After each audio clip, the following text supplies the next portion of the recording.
Hey everyone, it's Allison Reeves from AllisonReeves.co, and today I'm going live with a really good friend of mine named Emma Lee Bates.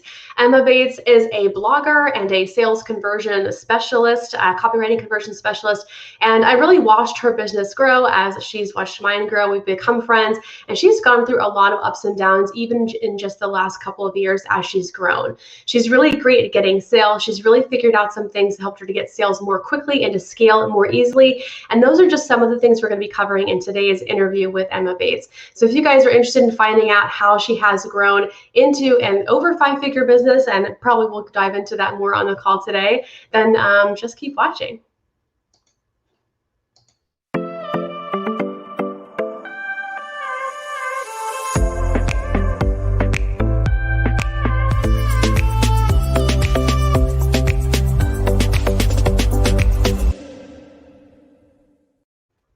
Hello, Emma. Welcome. Hey, thanks for having me.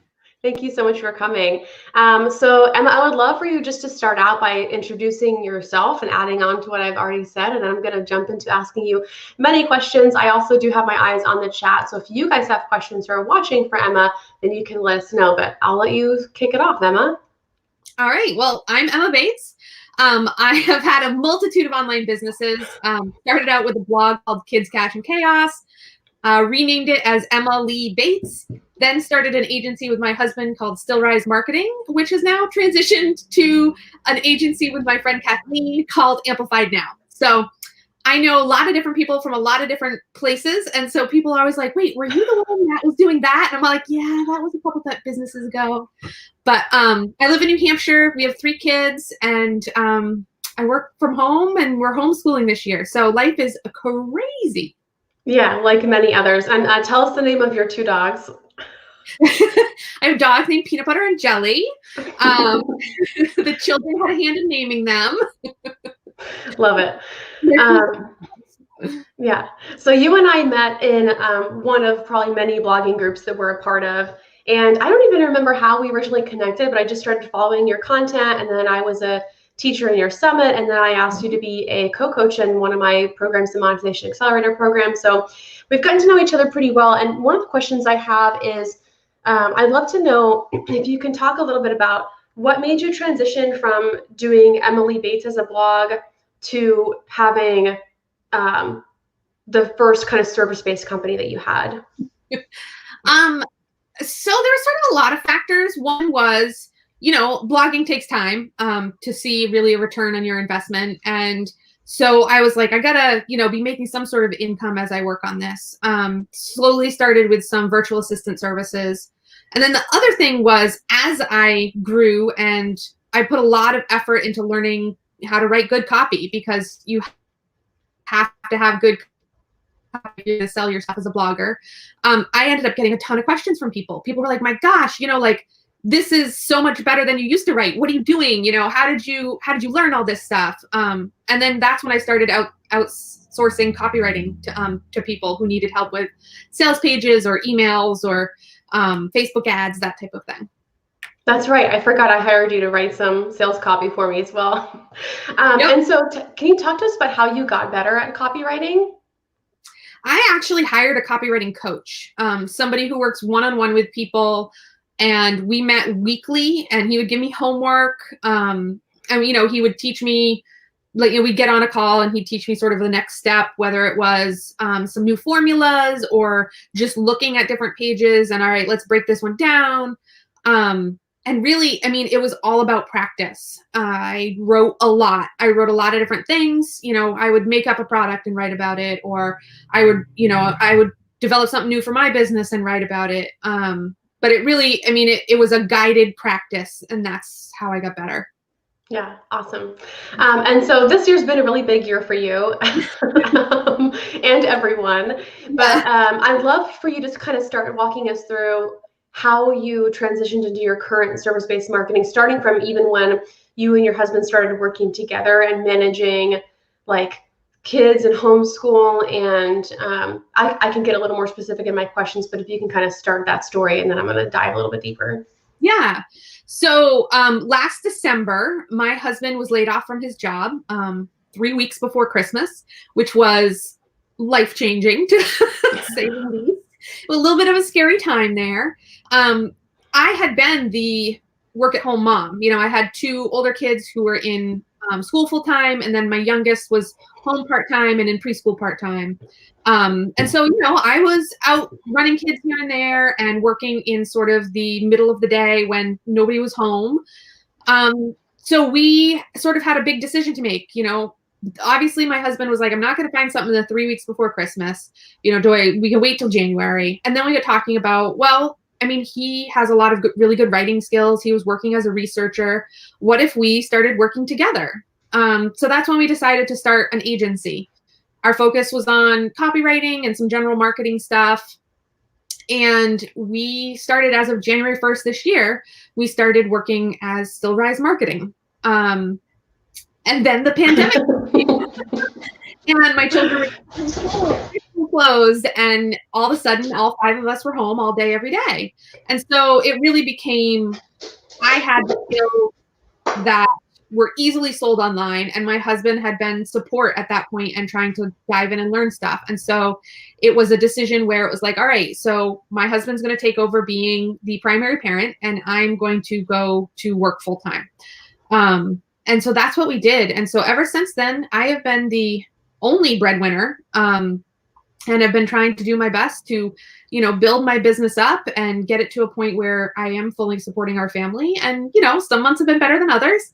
But I would say, we're definitely at a stronger place now than we were when the pandemic hit. And we're decided to homeschool this year. We didn't send our kids back or do remote learning. We're just like, this is it. This is what we're doing. So we're still all home, and it's a roller coaster every day a bit, but no one watching can relate at all. Yeah, sure.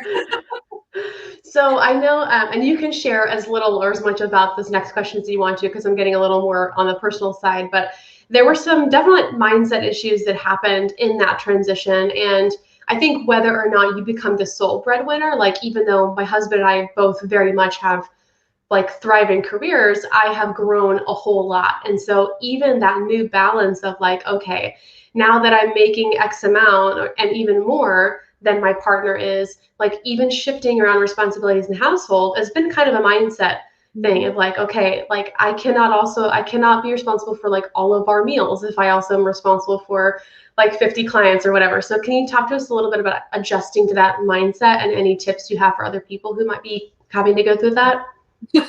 I think we're still in the adjustment period. It's gotten, I think, more smooth, but I mean, I feel like it was an entire sort of,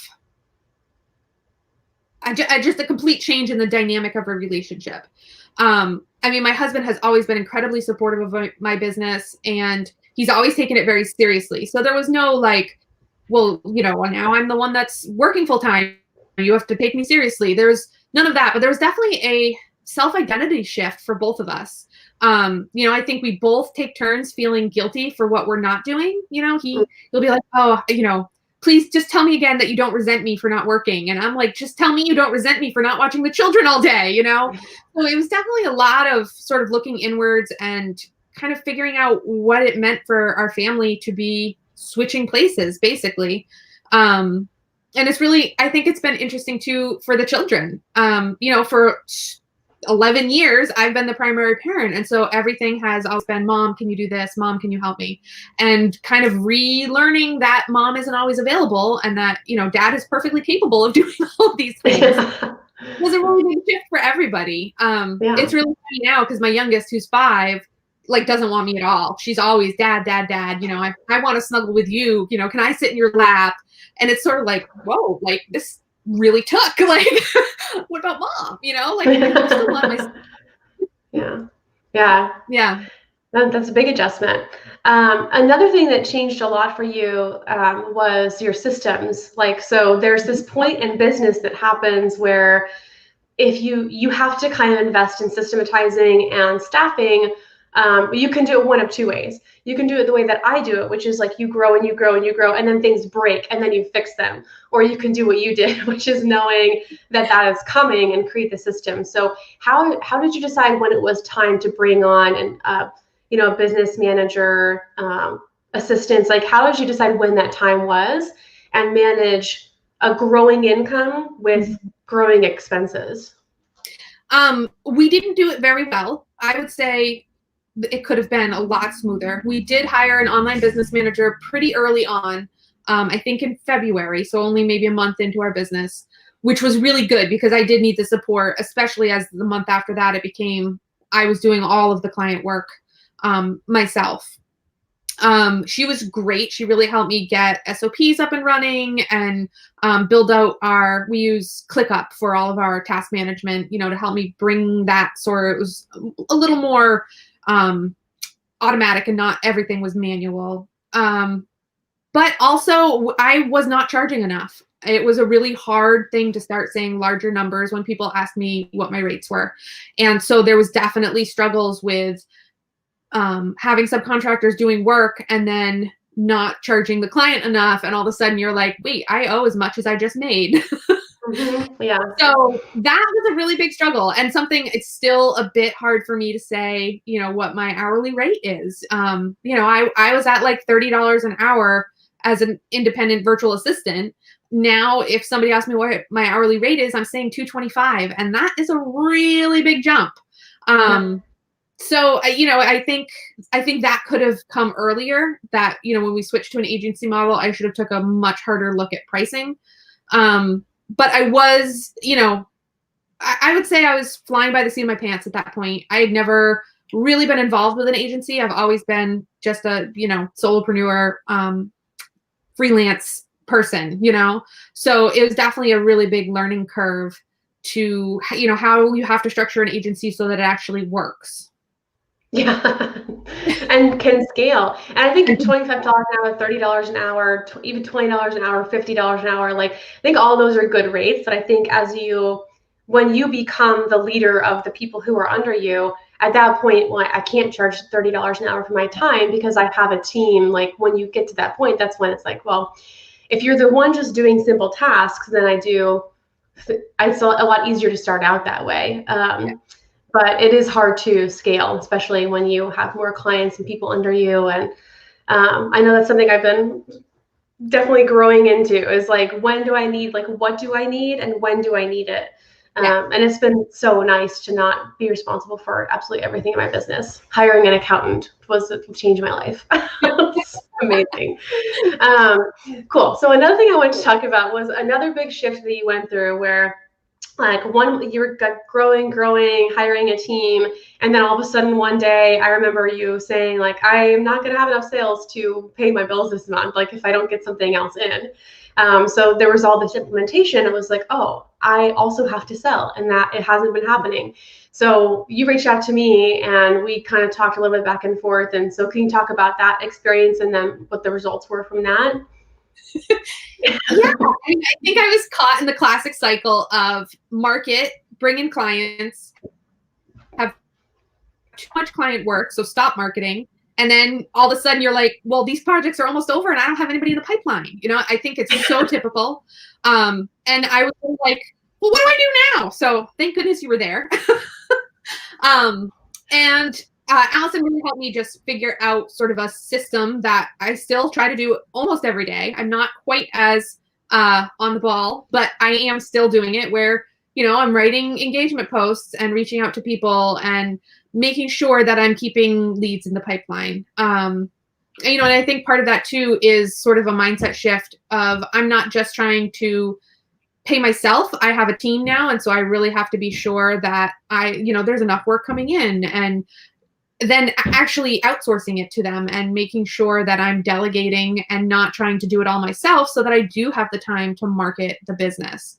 I'm really, really happy now that I have a business partner. Her name's Kathleen Selmans.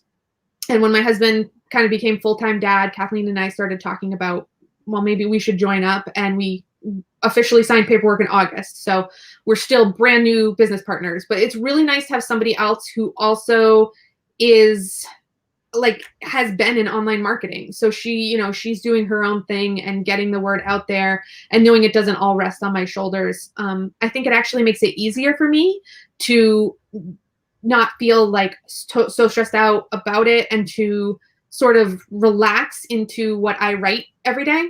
and just sort of try to be kind of helpful and also promote my stuff, and just, it doesn't feel so like high pressure. Yeah, yeah. It was kind of a funny, the roller coaster of not enough sales, started doing marketing, way too many sales, and then really finalizing the partnership to like, okay, I'm ready to not do this anymore. And just so you guys know who are watching this, I probably ask Emma like at least 3 questions a week advice. Emma and I are always talking, and I'm always like, Emma and I love to talk to each other, to have a high vibe entrepreneur to commiserate with without joining a $10,000 mastermind. So if everyone watching this, I highly recommend you find an internet friend that is in kind of similar places as you. Awesome. Yeah. And I have to say how much I appreciate having that relationship with you, having somebody who knows my business but isn't in my business, and I can be like, all right, what do you think of this? You know, will you take a look at this page? It's just really nice to have that sort of outside support with somebody I trust. You know, I highly recommend it. Everybody should have a biz bestie. Yeah, everyone have a biz bestie. Okay, so now you're doing Amplify now, and I want to talk a little bit about your so Amplify now, for you guys who don't know, basically it's like a content marketing machine where Kathleen and Emma, basically you can record 4 videos a week and they'll turn it into your entire marketing plan. And I'll let you talk more about that. But one of the things I think it's important to see is the way that you guys are packaging this marketing is now the way that you market yourself. So content marketing, attraction marketing. Talk to me about that offer and why it's so important for people and how you guys came to develop it. So when I was just a VA, I worked for Kathleen. So I've actually, I think I was like her sort of a marketing assistant, internal assistant. I don't know. We worked together for about 3 years. And then in January, she really wanted to be much more visible on video, which I think everybody at this point knows video is like the place to be. Hello, video. Good job. And so she was like, I'll go live, and then what else can we do with it? And so we started working on, all right, we can download it and we can also put it on YouTube. You know, oh, well, we could also probably turn it into a blog post. So slowly over about 3 months, we worked out this system of her. She would go live on Facebook. I would download the video. We had a transcription service that we used.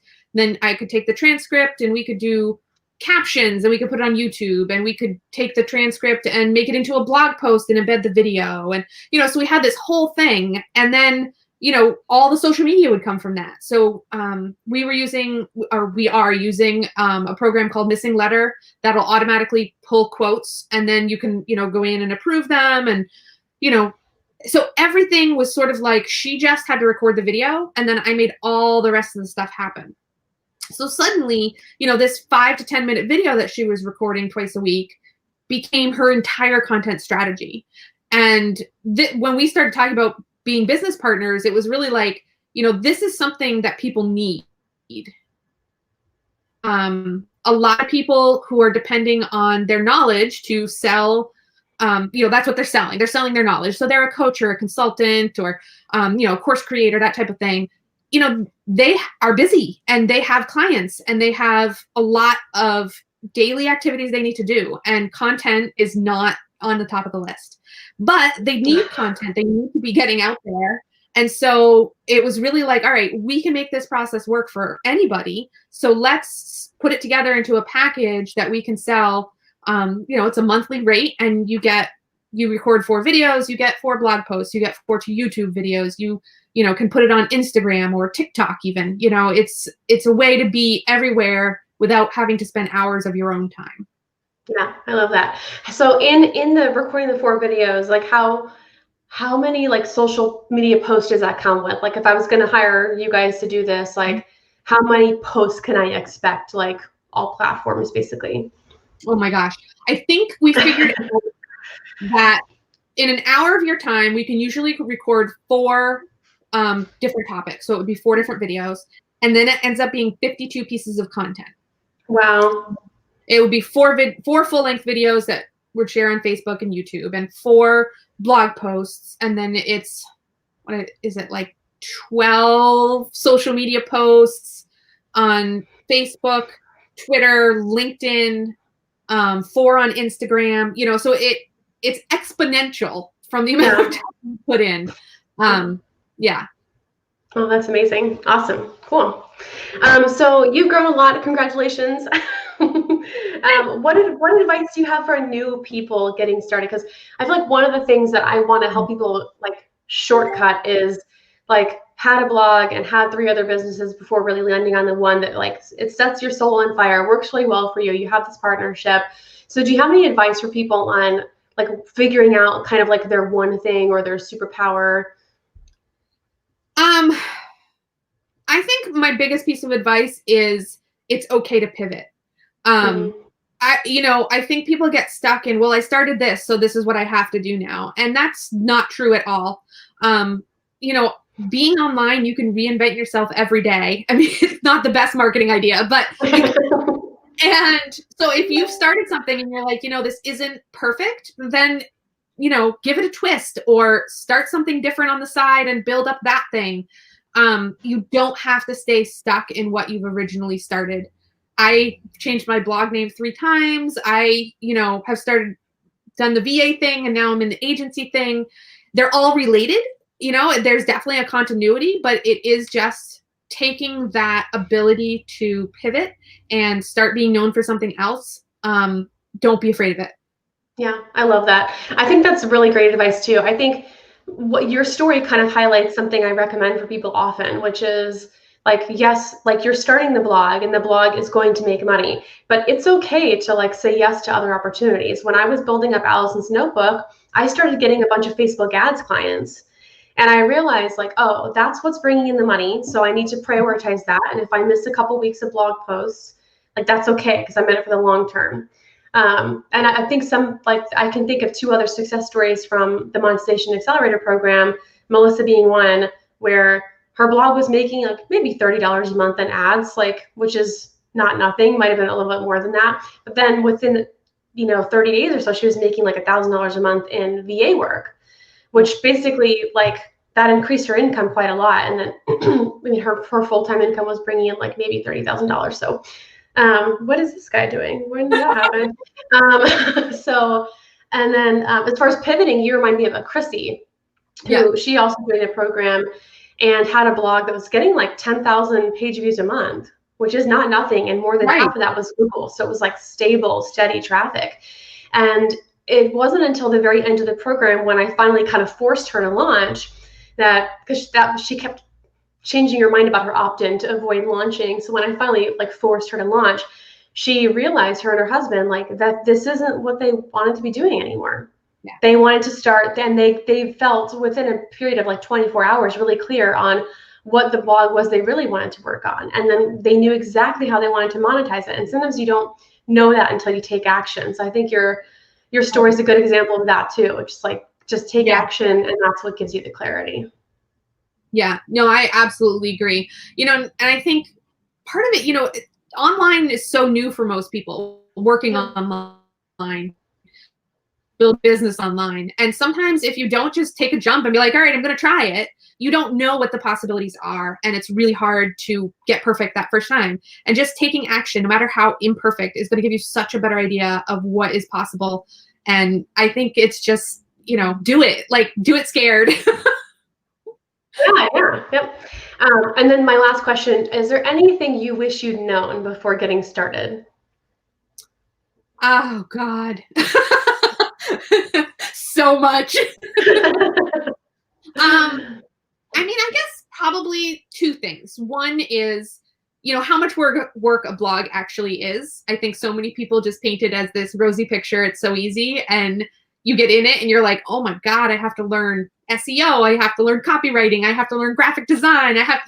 There's just so much. And then the second thing I wish I'd known was don't buy all the courses. Yeah. Yeah. It's so easy to get caught up. I mean, the sales sound so good, the copywriting is so great, and then suddenly, you have 27 courses and you've taken one of them and it's like, uh-oh. So I think those are the 2 things I wish somebody had sat me down and been like, this is important. Yeah, it's funny because your story kind of highlights that a bit, which is like one of the game-changing things for you was doing what? Hiring a copywriting coach. not taking copywriting course, but having somebody give you that customized feedback. Yeah. Cool. Yeah. Anything else you want to add? This has been so helpful. No, this has been really great. And, I mean, I think people know, but you can always tag me in the group if you have a question or something and want to start a conversation. I'm here. Yeah, awesome. So just to kind of review Emma's story and her tips, Emma started off as a blogger, and then she started off as a blogger 2.0 and then moved to a service-based business, and then has transitioned into a partnership now that is Amplify now, that's working really well. Some of the awesome tips that you gave us today were things like when to start hiring people and when to start setting up systems. I love some of your advice and processing around the changing and familial roles that can happen as you grow your business. And I think you've done a good job at still adjusting to that, but kind of providing, I think it says a lot that you guys are able to communicate about what those changing roles look like and setting boundaries and responsibilities and things. I love your whole approach to content marketing, and it definitely is very much in line with what I teach, which is kind of like minimum action, maximum impact. So 1 hour of videos a week into 52 assets on the internet to market yourself. And then I love what you shared about when you kind of had that 1 month where you didn't have enough sales, where what that's turned into is just a very small amount of consistent effort and just sharing engagement posts online. Did I miss anything? And just keep going. Pivot if you have to. Just keep going. Pivot if you have to. Yeah. Yeah. I should write notes when I do these summaries so I can have them. But then I'd be looking over here instead of looking at your face the whole time. So awesome, Emma. This has been so helpful. Thank you so much for joining us. I'll have Emma's URL in the description of this video after we're done being live, because I didn't know what we're going to talk about. So there's no caption. If you guys have any questions, you can comment down below and I will definitely tag Emma. And if you guys want to know more about her service, you can go to amplifynow.com. Yeah. Easy enough to remember. All right. Thank you so much. Thank you.